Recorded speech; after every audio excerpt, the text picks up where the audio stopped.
The experienced duo of Kolisi and Am will lead the two teams, featuring the best of the best in South Africa, with a blend of Rugby World Cup winners, seasoned internationals and rising stars who are determined to make their mark at national level.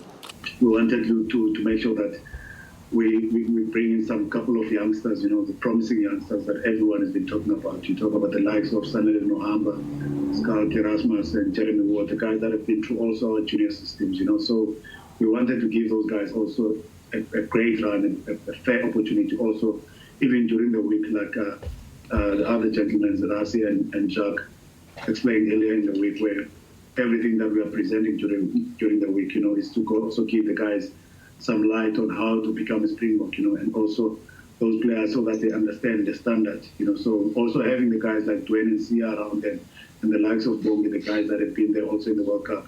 So it really boosts those lighties, It shows that, okay, fine, this game is really a serious game. Stick was forced to make changes after utility forward Mzwandile tested positive for COVID-19, although he is asymptomatic. As a precautionary measure, prop Trevor Inyakani was also withdrawn from the squad after being in close contact with his former Cheetahs teammate. Saturday's match will provide the young players the opportunity to see how things work in the box setup. Obviously really good to be back again, especially be back in the Springbok setup. It was really good to see young guys are stepping up, and for me the encouraging thing is that to see that there are so many young guys that are actually getting picked to be at this level, to actually just train and be part of the Springbok level, and to see exactly what happens, and to see exactly what it takes. The kind of meetings that Jacque Nienaber and also Coach Stick has actually taken the guys through. The guys really know that, listen, it's not just about pitching up on the field, it's actually the detail that you have to go through in the week. So it was really good to see that how the young guys have really adapted the past 3 days, and how they're actually willing to learn, and actually the attitude that they bring to training. SA Rugby is exploring new avenues for 4 of its franchises in the Northern Hemisphere in a possible revamped Pro 16, and Davids, who coached the Southern Kings in the Pro 14, supports the idea.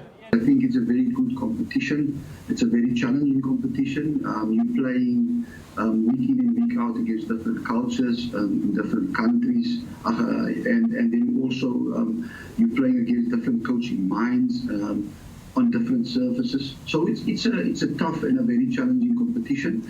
I think maybe our teams might be a bit slower out of the blocks, but eventually I think it would be. They will adapt, and looking at our playing talent that we have in South African rugby, it would be, I think, a very, very exciting competition to be in. Lots of talent will be on display on Saturday. Hopefully for South African rugby, there won't be any serious injuries, and that some of the young talent will put their hands up as possible box for the future. Craig Murray, SABC News, Cape Town.